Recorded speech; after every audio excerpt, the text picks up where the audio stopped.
organes de régulation et organisations professionnelles des médias, le personnel du ministère de la Communication et des Médias ont procédé ce vendredi 18 janvier à la traditionnelle présentation de vœux au ministre de tutelle, Sidi Temoko Touré. Une rencontre conviviale qui a permis aux acteurs des médias de dresser le bilan de l'année écoulée et de faire des doléances à la tutelle.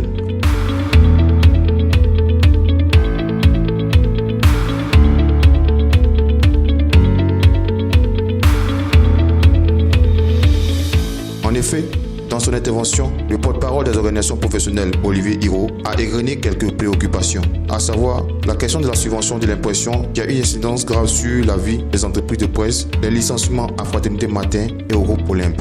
Monsieur le ministre de la Communication et des Médias, le cœur des OPM voudrait-il entonner certaines notes de notre harmonie. Au compte des éditeurs de presse, la préoccupation majeure reste la subvention à l'impression qui est indiscutablement l'aide la plus importante au secteur de la presse écrite privée. En réaffirmant la mission d'intérêt général de la presse, le GEPSI souhaite vivement que l'aide à l'impression soit une réalité pérenne. Aujourd'hui, avec les frais d'impression des journaux qui grimpent, le manque de subventions en 2018 a déjà des incidences graves sur les entreprises de presse. Au compte des patrons de presse en ligne, Monsieur le ministre, c'est l'obtention d'un délai d'1 an, soit décembre 2019, qui permettra à ce secteur de se mettre en conformité avec la dite loi. À cela s'ajoute, Monsieur le ministre, la douloureuse fin d'année 2018 qu'ont connu nos confrères avec les licenciements à Fraternité Matin et au groupe Olympe. Et nous pensons qu'un happy hand est encore possible. Au compte du CEPACI, nous notons le financement des formations destinées aux professionnels du secteur audiovisuel et du cinéma. Voici, Monsieur le ministre, le récital que nous tenions à vous faire découvrir en toute exclusivité, en attendant bien entendu la traditionnelle cérémonie de présentation de vœux au chef de l'État. Nous espérons certainement que ce moment de convivialité nous en ouvrira d'autres, afin que vous puissiez faire chorus avec nous pour la bonne santé de la famille des médias.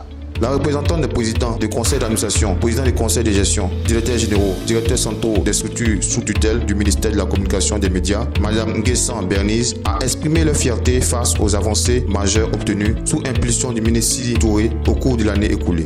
Monsieur le ministre, je voudrais, au nom des présidents de conseils d'administration, présidents de conseils de gestion, directeurs généraux et directeurs centraux des structures sous tutelle du ministère de la Communication et des Médias, vous exprimer nos vœux les meilleurs à l'avènement de cette nouvelle année.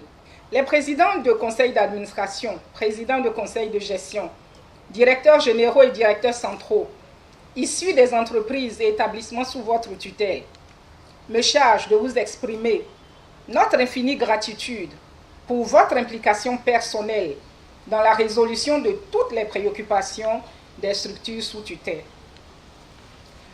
Dans une approche participative et inclusive, vous avez doté le secteur de la communication et des médias d'une boussole, appelée le document de politique nationale de la communication et des médias, ONACOM, pour la période 2018-2023.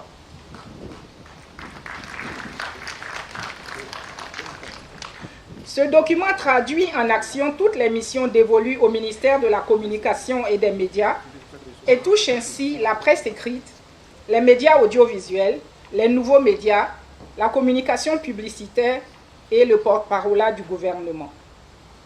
Monsieur le ministre, sous votre houlette, des appuis ont été apportés au secteur des médias privés à travers le Fonds de soutien et de développement de la presse, FSDP, dans les domaines que sont la formation, le financement des projets d'intérêt collectif et la garantie des emprunts bancaires au titre de l'année 2018. À la suite de son discours, elle a aussi présenté les doléances des structures sous tutelle. Certaines doléances sont communes à toutes les structures sous votre tutelle.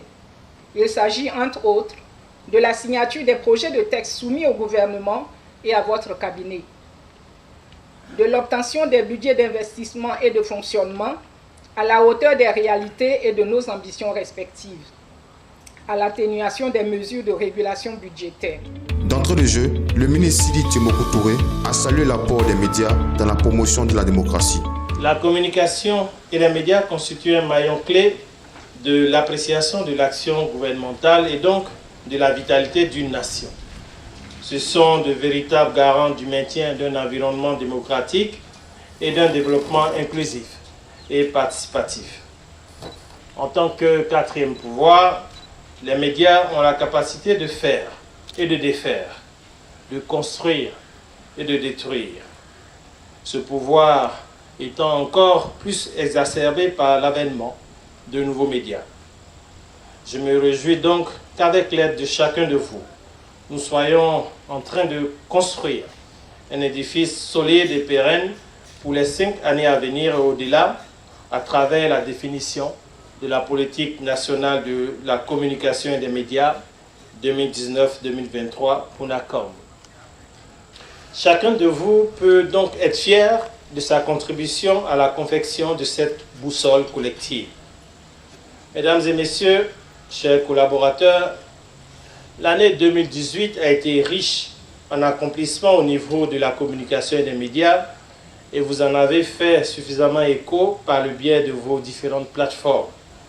L'État a respecté son engagement à soutenir le secteur de la presse privée en Côte d'Ivoire en octroyant par le biais du Fonds de soutien et de développement de la presse des financements et des équipements des entreprises de presse privée. On remarque une progression du montant alloué qui passe de 701 millions de francs CFA en 2017 à 788 millions de francs CFA en 2018.